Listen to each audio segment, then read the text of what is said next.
You're listening to Sensitive Changemakers. This podcast is created for highly sensitive leaders and is designed to support you to embrace your strengths and gifts so you can feel more confident in your own mind and body and live a life with intention, purpose, and more importantly, joy. I'm your host, Kate Carter, a fellow HSP who has a BA Honours degree in education, is a fully trained and qualified professional coach and NLP practitioner, and has over 17 years of teaching and over 3 years of coaching experience supporting highly sensitive people. I believe that you can do anything you want to in this life, but that sometimes the path forward becomes muddy with self-doubt and fear of failure. It's my mission to help sensitive thought leaders peel away the self-doubt and stories holding them back, for them to see their own beauty and strength so they can increase self-confidence and self-trust through thought and embodiment work and see their path clearly and move forward confidently, living their life with intention and purpose. I would love for you to come and join us. Hello and welcome to Sensitive Changemakers. I am very excited because it's been a while since I have done a guest podcast episode. And I'm so excited to have Stacy on today, who is going to be talking about something I'm really interested in that I've trialed a little bit, but I'm really interested to find out more. So without teasing out anything else, let's go through Stacy's bio. So Stacy is an online business matchmaker and founder of The Exchange, which we'll find out more about in a minute, an exclusive and introvert-friendly networking community for online service providers and entrepreneurs. The Exchange is designed to help business owners at all stages enhance their networking effort in ways that feel most comfortable and fun. Her bespoke matchmaking approach considers not only the minimum qualifications of each candidate, but also focuses on the personality fit for her clients, their team dynamics, vision, and company culture. Stacey, I'm so happy to have you here. How are you? Is there anything you would like to add to that bio? Great. Thank you so much for having me, Kate. It's an honor. No, I'm just excited to be here with you. Yay. So I would really like to talk a little bit about being highly sensitive and being introverted, just those two things to start off with before we delve into the exchange, if that's okay. I'd like to talk about that as well. So first of all, where are you on the introvert scale, and where are you on the highly sensitive? Like, when did you know that you were highly sensitive? Yeah, thank you for asking. I would say an ambivert, an extroverted introvert. I have noticed definitely more so after COVID that I have a social battery, and that battery runs out, depletes rather quickly. And it is about that kind of feeling. And in terms of being highly sensitive, I am very empathetic. I can take on emotions from my friends and clients, and I just really feel so deeply. And in addition to that, I'm very sensitive to sounds.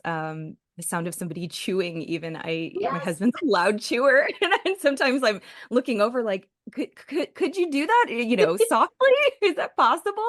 So that's definitely two things that kind of stick out to me. Yeah, absolutely. I'm laughing because I was brought up with, it's called something. It's actually called something when you're getting annoyed by somebody who's chewing. I can't remember the word. I'm gonna have to find it and put it in the show notes. Please But there's do. an actual word for it. I grew up in that kind of household. So if I was eating an apple or a packet of crisps next to my dad would just leave the room. He'd be like, "I've had enough, I'm leaving." My sisters weren't so nice. They would be like, "Hey, I'm literally going to punch you in the face if you keep eating those crisps." Oh my gosh. Then you don't want to eat. But it made me, I'm laughing because it's one of those things, isn't it? Yes, it's absolutely a sensitivity, but at the same time, I grew up thinking, how quietly can I eat without making too much noise? Same. I'm always, opening a bag of chips. I just remember sitting in like corporate meetings, and some people would just bring a bag of chips, and not only are you loud opening it, but then the crunch that comes with eating it in the middle, and that's all I can focus on. Yes, I completely resonate with that.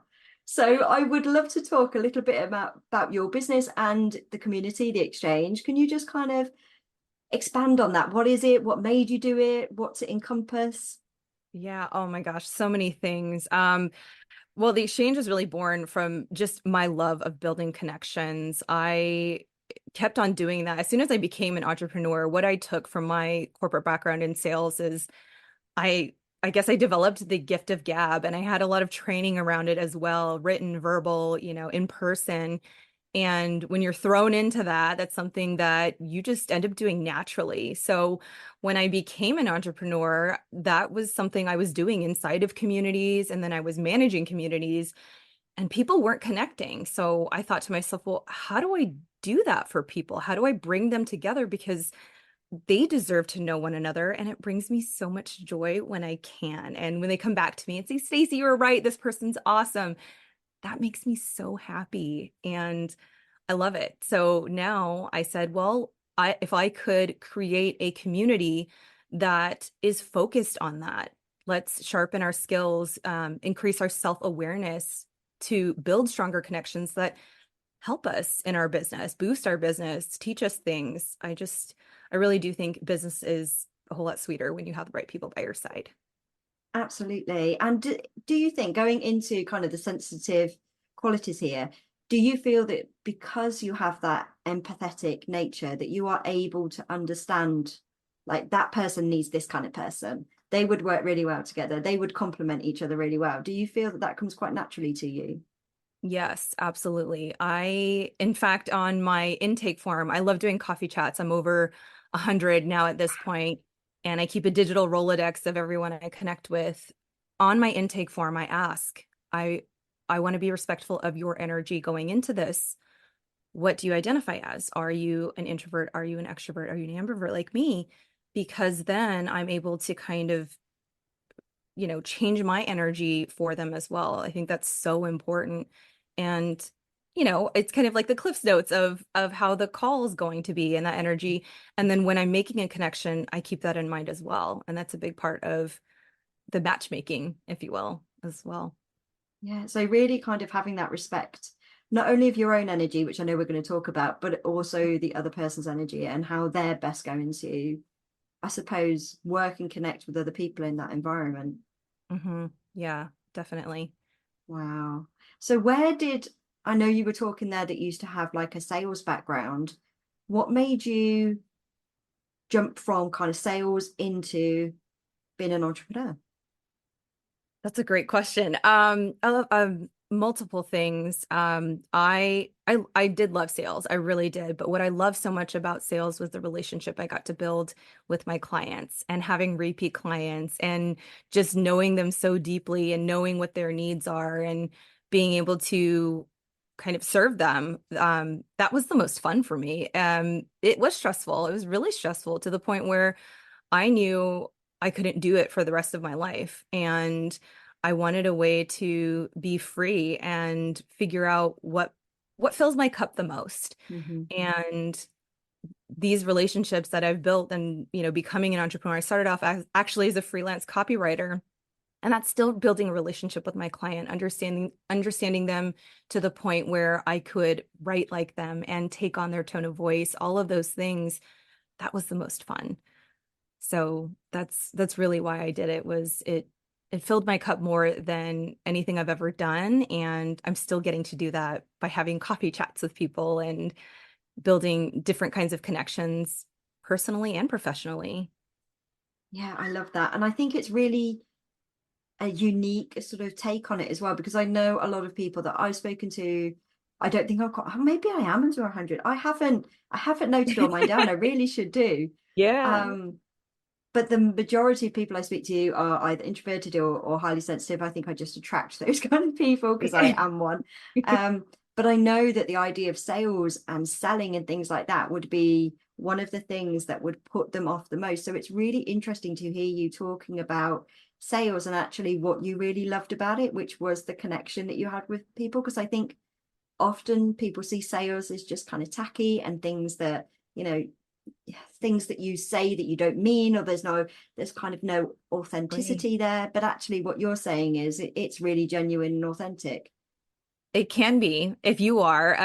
I think there's some people say, "Oh, you're just a used car salesman," for example, and that's very common, and it can be. I mean, some people are. That wasn't my approach. That wasn't how I wanted to be, and all of the training, the rigorous training I'd gone through, working with all sorts of clients, the majority of my clients were in hospitality. I worked for the world's largest hospitality company for almost 8 years. And I've also worked in healthcare. So I've worked with dentists and doctors. So the personality fit is just, it's all different, but how you want to be and build that relationship, well, that's really up to you. Yeah. So it really is key to everything that you've done previously and that you're doing right now is how you inject your personality into things to make those kind of connections work. Yes. And all forms of communication, testing things out, getting responses, everything kind of along the way has shaped me into who I am and how I network now. Yeah, I love that. And how do you feel about, because again, I know this it's hits with a lot of sensitive souls, is the idea of making mistakes and trial and error and kind of feeling your way through something. How does that feel for you? And what's your journey been through that as somebody who is relatively sensitive and, like you said, kind of introverted, extroverted? Yeah, I at 100+ coffee chats, I've been with plenty of different personalities, from the extreme extroverts who think the call's going well to the, most introverted who, forgets to ask questions, and that's okay. I do pride myself in being very adaptable and reading facial expressions, Mhm. body language, and there's so much that goes into it. And I think that's the side of me that is just really empathetic, is wanting to read those, those things, those signs, those signals, and just listening. I think there's all forms of different, listening, passive listening, active listening, and I even have an AI note taker during my calls, because active listening and little things that I may even miss, but couldn't write down fast enough. Those are all important aspects of connection. Wow, I love that. And I love that what's really coming through is rather than wanting to go on any of these calls and push something or talk to them about a certain product or a service or anything like that, your key kind of aim in those calls, what it feels like anyway, is very much understanding the person in front of you and getting to kind of really understand what they need, what they want, what they're like, etc., which is really nice to hear. Absolutely. And sometimes we don't even talk about business for the first, I don't know, 10 minutes. I I want to hear your stories. I want to hear what makes you unique and what you're passionate about, what you do for fun. Those are the fun parts of a one-on-one coffee chat that I love. And the business will come. Obviously, you're passionate about what you do, otherwise you wouldn't be doing it. And I just want to understand a little bit of the background of somebody before we dive into straight business. And there are calls that absolutely just lead with business right away, and that's the only thing someone can talk about, and they're just not willing to open up. And that's Wow. okay. Maybe they'll find time to do it. And I try to ask questions around it and get a feel for what that's like, but sometimes they're not receptive.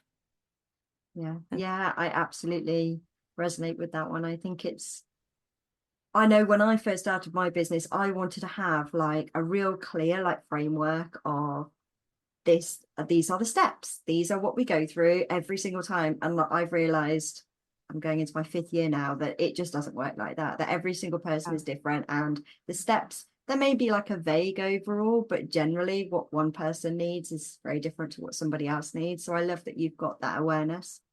Yeah, definitely. It's allowed me to build stronger connections with the people who are willing to share more and open up, and then I can also connect with them and share, what I have that's similar from my past experience. Yeah.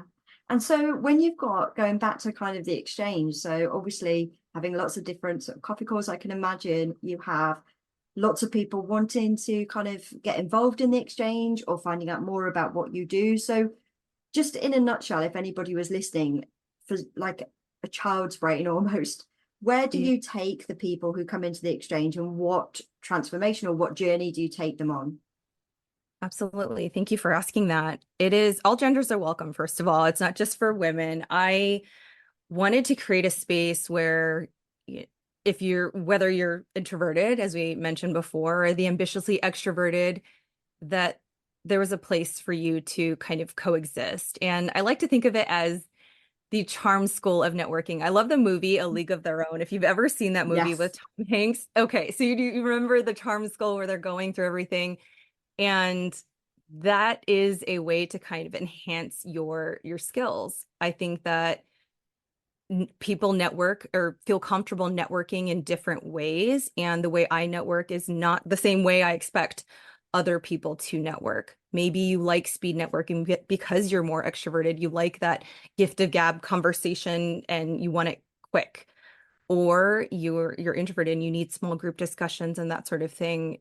I believe in the evolution of community, and that's how I vary my events within the community as well, keeping in mind that not everybody is the same. But I do expect my members to build connections with each other inside the community and outside. So I'm giving them tools and resources to do that.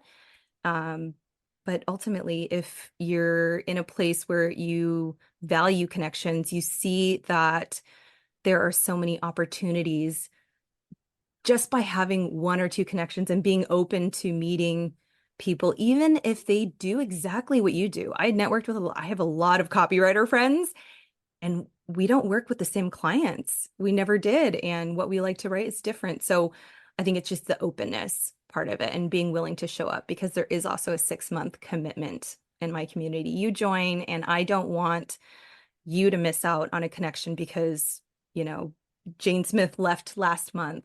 That wouldn't be fair. And sometimes it takes time. So Yeah. I'm going to be patient with that.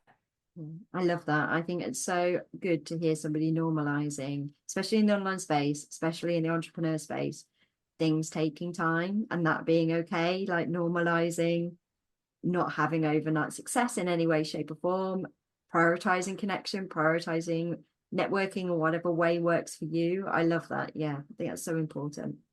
Yes, definitely. You are on your own timeline, and comparison will only suck the joy away from anything that you're doing. But the idea is that you drop into the exchange and you have a friend, you have me who already knows you and your business. And once you drop your intro, I'm connecting you with the people who are already sitting inside of our fun networking sandbox, if you will.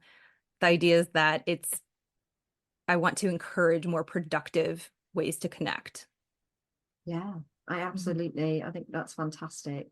And I know at the end we're going to talk more about how people can find out more information about that, because I think that's such an Yes. exciting opportunity for people, especially people who don't practice networking or connecting, because I think it is a skill. I think it's something, I think a lot of people out there, especially probably the more sensitive and the more introverted, just think, well, I'm not good at that, so I won't do it because, you know, I don't know where to start, or it's not for me. And actually it's learning that some things, yes, learning about working with your energy and working with your kind of skill set that you have, but also building on that skill set and learning, you know, new tools, new skills. And I think that's a really important part. Yes. And that's exactly what I wanted. I said, how could somebody who is more introverted still build connections with people? There are so many different ways now with social media and, you know, threads, Twitter, you know, all of that written word, but it's not to hide. It's ways to show up comfortably for your business. And there is for lack of a better word, vetting process to joining the exchange. And it really is a one-on-one coffee chat with me, because I want to make sure you are committed to the process and where you are. And again, so I can build that connection if and when you do drop into the community. One of the hardest things for me, because I am an empath, is turning down somebody for the exchange. And I've had to do that. And what made it so hard is because, you know, the pieces weren't quite there. And it's never a no forever. It's a no right now. Mm-hmm. And for some people, it's either the timing isn't right for their business based on things they've shared with me, or, you know, they have other things going on, health issues, and health comes first before your business. I want every member to take care of themselves. And that has just been the most challenging with this community, this growing community. Yeah, I can imagine that is really tough. I would struggle with that myself, definitely. So I can Mhm. resonate with that. I'm Mhm. just going to add in here, it is very warm here and my fan is extra loud today. So I do apologize if anybody can hear the fan of my computer. It's just a very warm day. And as I was saying to Stacey before we hit record, us over here in the UK don't have aircon. So I am slowly melting, but it's all good. So I just wanted to add that in there.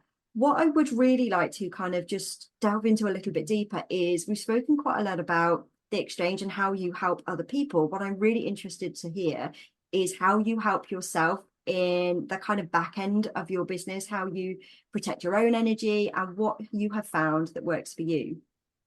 Yes. So definitely, as I'm networking, I am walking my talk. I love networking and I've done some in person, mostly virtual. And I live and breathe by my one-on-one coffee chats. I'll do the group networking, for example. And then once I find, I mean, several connections typically that I want to continue the conversation with, we hop on to one-on-one coffee chats. Well, I found that I was being drained rather quickly, being an ambivert. And until I introduced cycle syncing, that's when I kind of found my rhythm with things. But before that, things were a mess. Can you kind of expand what's your interpretation of a mess? How were you kind of what were you Yeah. finding difficult? Yeah, so before cycle syncing, I love coffee first of all. So and tea. I'm really not biased, one or the other, but high caffeine intake. I did not prioritize my sleep. That was something else. And I just noticed this pattern of not only just the afternoon slump, but being just so tired earlier in the morning Mm. too, after being awake for a few hours. And I'm, thinking to myself, well, how many hours of sleep did I get this day? And there was a lot of things I tried. In terms of diet, I keep a very healthy diet pretty much Monday through Friday anyway, and stay hydrated. So I knew it wasn't that, but I said there's something around my energy that I need to tap into. And cycle syncing kept on popping up. I know it was really trendy on TikTok. And then my business coach happened to mention something like journaling around it. And so that's really when I got started. So for anybody who doesn't understand, can you kind of just give a brief explanation about what it is and how it can help people? Yes, definitely. So during our cycle, we have 4 phases, and it's about knowing what your energy is during those phases and what you can do differently in, your business or personal life. I've even tailored my own exercises, the intensity of the exercise based on where I am. And it's been, it's given me so much actually more energy to do this. And I'm excited to share more if you'd like for each phase. Yeah. We can kind of go Yeah. through. Yeah, definitely. So the first phase is menstruation, as we know, our period. That's when your energy is the lowest. It's about days 1 through 5, depending on how long your cycle is. This is when I say give yourself so much grace. Do what feels good. I tend to sleep a lot more, closer to the 8 to 9 hour time frame. And I like to kind of be in nesting mode, clear off the Mhm. to-dos, declutter, organize. And in terms of movement, any light movement, walking, gentle yoga, meditation, those kinds of things are really, really good during that stage. Then you have your follicular stage. I could call it follicular fun, which is age 6 to 14. That's when your energy is really picking up gradually. And I say ride that wave. It's like surfing. You've got to start paddling. Then you can sort through any big decisions you might have in front of you and just act on those good ideas. Your creativity might peak then. It's really good to like brainstorm and just kind of, yeah, again, ride that wave. Yeah. I love that. After that, is the ovulatory phase. That's when your energy is at its peak. It's about 3 days, days 12 to 14. And this is when you push. So you've already been riding that wave of energy. This is when you need to kind of push yourself just a little bit further. and you can really surprise yourself. I've surprised myself, that's for sure. I do a lot of weightlifting in addition to cardio, and this is where I'll push heavier weights because I can, my energy's there. And this is the best time to be social and get in front of people. So if you are going to engage in a speaking opportunity or in-person networking, something that takes more energy from you, this is the perfect time. Or podcast interviews is also great.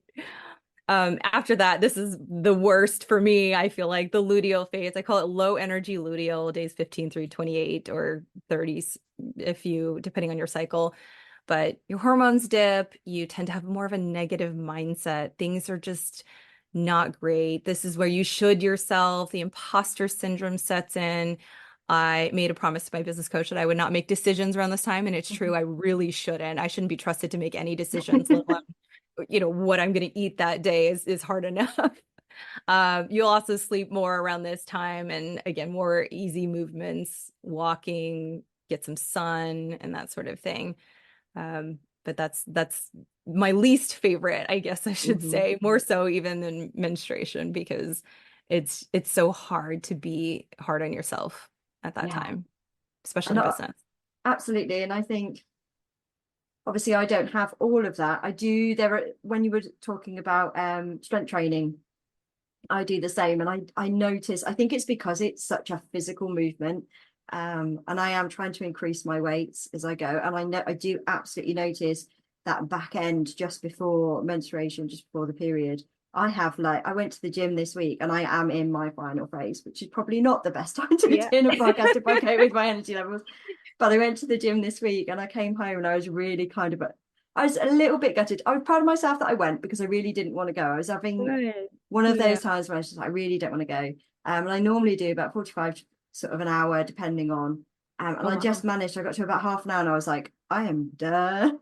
That's okay. Yeah. I mean, anymore. That's perfect. If you're listening to your body, hey, you showed up. So celebrate that for a second. But yes, there's definitely a time. You beat me one time. I think I gave it 10 minutes. Forget it. I'm not doing it. It's just, it is so frustrating when I suppose having this information is really, really helpful. But if you don't, and you do, I'm using the gym because I think it's easy to kind of pick out and to kind of have that awareness around it, how much it affects you.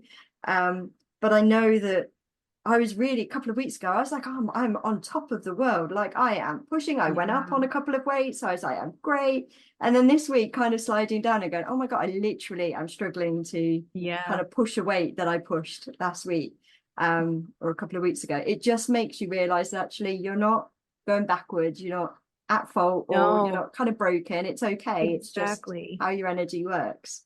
Exactly. And I think that's a great place to start. You bring up a really good point, is that you have a point of comparison with the weights, saying, if I'm sure you have a mental note or a log, this is what I did before, I can't do it now. Oh, and if you check where you are in your cycle, you'll know exactly, okay, that's where I am. I'm not able to do this, and that's okay.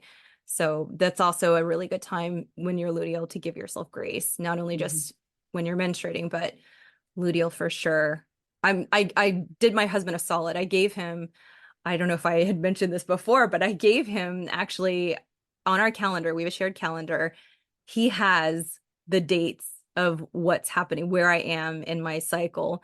So either one, he knows not to mess with me, or two, he knows to leave me alone.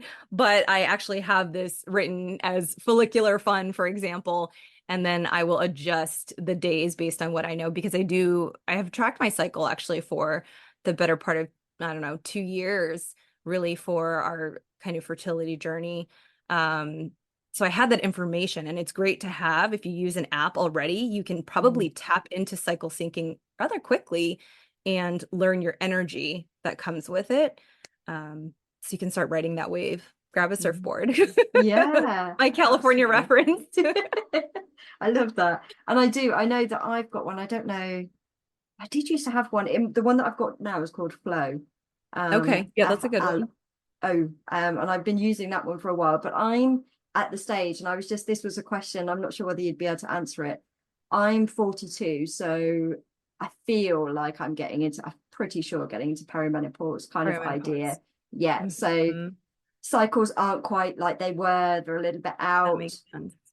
And I feel like at some points, especially at that last couple of weeks before the menstruation, before the period hits, that Mhm. part is so much more intense than it was Mhm. before. Mood swings are worse. Just Oh gosh, energy can't even levels are imagine. worse. So it just makes me wonder whether actually for anybody listening, it'd be a really good idea just to kind of have, if you don't already have a really good idea of your cycle, how long it is. I know mine at the moment are getting longer, and I'm like, oh, okay, they're not Yeah. what they once were, should I say? Yes, definitely. I mean, my cycle has definitely changed in my 30s. I'm in my late 30s, and I I've seen the shift, and it's give or take 4 or 5 days even Mm, of the cycle. And that's quite significant than what it used to be. Again, having comparison really is helpful. So having an app where you are tracking um, works. For me, I also do track my basal body temperature.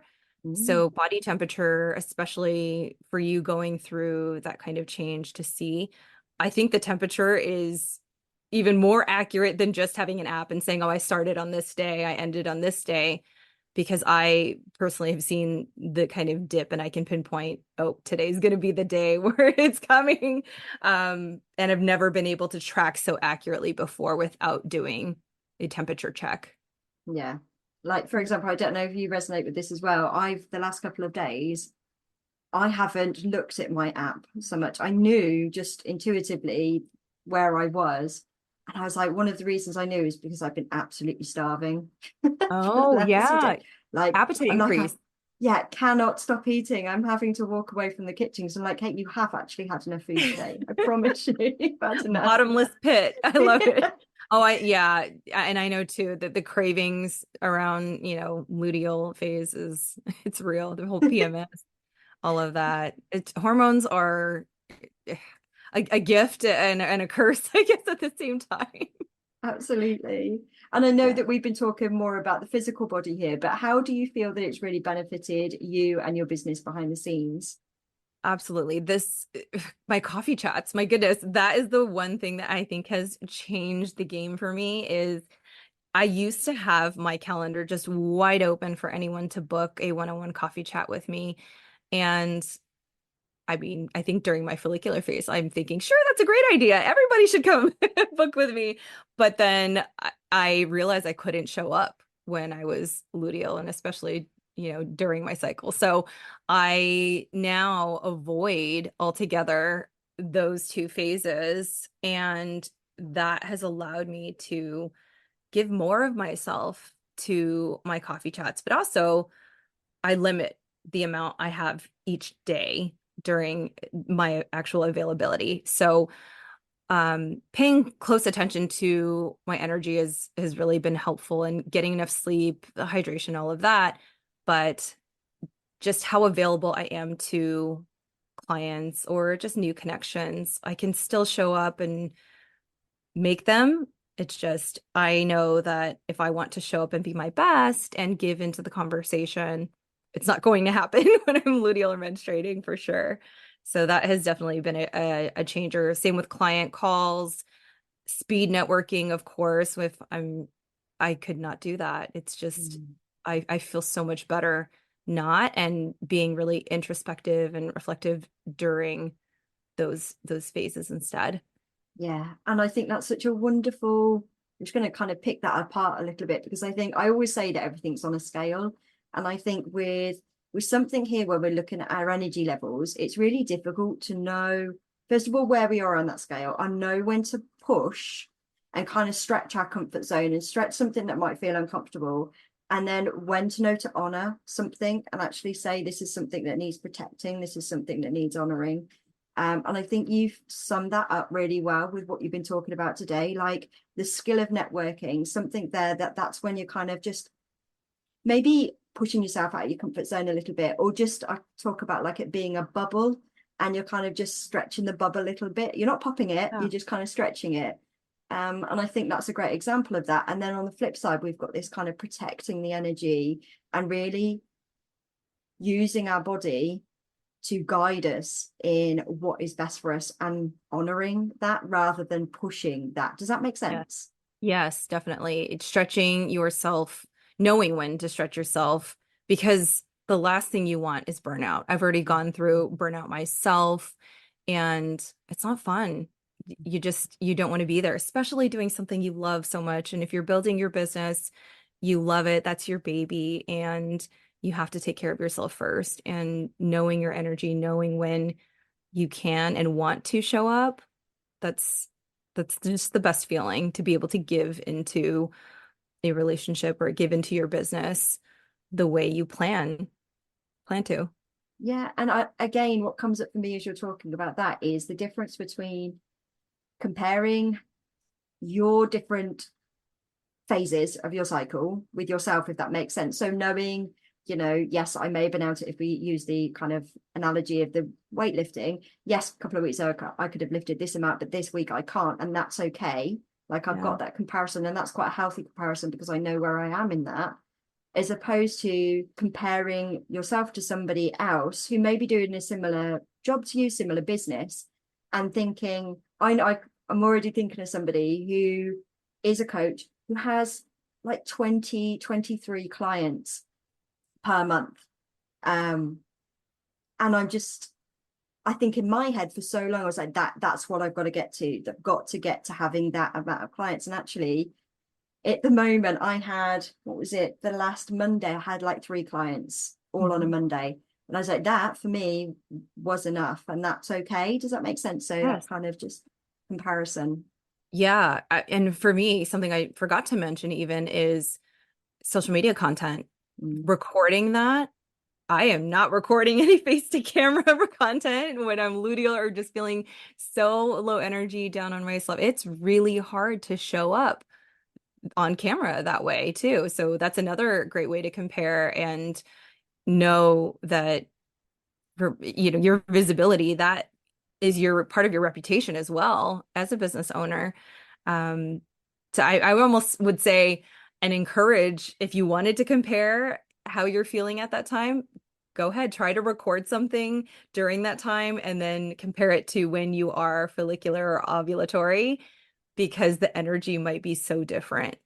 And if that's something you struggle with, you're not alone. I've definitely, now knowing that, have decided, okay, well, batch recording content might be better during this time. And you're absolutely right. It's okay if you're not able to do the things that you have in the past, or you're constantly growing. There's an evolution of us as business owners and just as humans. So be kind to yourself. Yeah, I love that. And I think that's a kind of wonderful summary of just what this episode has been about, is really being kind of just understanding yourself better, having an awareness around your own kind of cycle and what works for you. And I would encourage everybody, as I'm sure Stacey would as well, encourage everybody just to go and have a look who's listening and just see what comes up for you. I know that I'm going to go and have a look at it in more detail and kind of think about, because I know there's so many people here who are on that sensitive scale, and most of us who are generally quite sensitive generally are quite introverted anyway, and so most of us just want to hide away. We're quite homebodies, we live socializing but in our own kind of way. And then you add on the cycle, and I can imagine in those last couple of weeks of the cycle before kind of period of sort of menstruation, I can imagine that definitely is going to be just want to go and hide. Yeah, definitely. I have times where I'm a homebody too. I just don't want to talk to anybody. Or even after a day of coffee chats, that's the extrovert introvert part of me, that social battery. It's depleted. It's in the red. I Yeah, need a low energy mode. I know. What comes up But made me laugh so much because I do that all the time. And my husband, so our stairs, kind of, as you're coming up the stairs, you can just see the edge of our bed. And he chuckles. He's like, I can see her feet. She's lying down. I am, that's yes. yeah, that's when you're in your low energy mode. I You am need lying socks. down. You need socks at the bottom that say low energy mode, like don't bother me. Absolutely, don't talk to me. I understand Absolutely. that for sure. But yeah, I'm really lucky that he's just really it makes him chuckle. It's something that he just embraces rather than gets annoyed with me. So I'm Yeah. very grateful. My husband too, when I change the phase on the cycle, like, you know, it was a day short or a day longer, I always get it changed again. How is that possible? It's like, I don't know. I can't tell you. It just happened. I'm updating you. Oh, You're lucky to bless. have an update. Yeah, absolutely. I love that. I love sharing. I think that's such a positive kind of move, because I know people who are very close to us, they don't get what's going on unless you communicate that. And sometimes if you are feeling really low, the last thing you want to do is spend time communicating how low you're feeling. Exactly. Or having him make plans for us to go somewhere. And I'm like, oh, did you look at the calendar? Like, I'm sorry. I'm probably going to say no. I'll see if I can push through it. But yeah, need more information. A magic 8 ball, need more information, or ask again later. Yeah, ask again later. I love that. I absolutely love that. Oh, Stacey, this has been such a wonderful, wonderful conversation. And I want to make sure that people know how they can find you and more information about the exchange. So yeah, let us know, where can they find you? Of course. Yes, you can just visit my website at stacypong.com. I'm also on Instagram and TikTok at stacy.pong, Pong. I always say it's Pong, not Ping. Keep things simple, but there's information on the exchange and the recruiting matchmaking service verified VIPs. I've also got some digital resources to help encourage you along the way for your networking journey. But I'm always open to a one-on-one coffee chat as well. I was going to say, she's definitely open for the coffee chat. Just not when I'm luteal. Yeah, absolutely. If you see a gap, I'm either on vacation or it's around that time. There are no secrets anymore. No, I'm an open book. I love that. Thank you so, so much. Is there anything that you would like to add before we wrap up? No, I'm just thank you for this opportunity to be here and share more about myself and my business. I hope that everyone can take away something from this, and it's knowing when to use your energy and give yourself grace at the same time. It's tough out there, and entrepreneurship can be very lonely, but it doesn't have to be. Yeah, I absolutely echo that. And I think that self-compassion piece is vital. So thank you so, so much. I will put all of your links in the show notes. Guys, please do go and spend some time connecting with Stacy, and go and spend some time looking at your own cycle if that is applicable to you, and find out more about your own kind of phases and what works for you and what doesn't work for you. And I will be back next week with another episode. Lots of love. Bye. Thank you so much for listening to this week's episode. If you have any takeaways or any questions, please do reach out to me either through Instagram, LinkedIn or Facebook at Kate Carter Coaching, or you can email me at kate@katecarter.co.uk. I always love to hear your feedback and the things that you have taken from the podcast. If you know of any other highly sensitive people, then please do share this so that I can reach more and support more highly sensitive people to embrace their strengths and gifts. As a thank you, I will pick a winner every month for a free 50-minute coaching session with me. Thank you so, so much.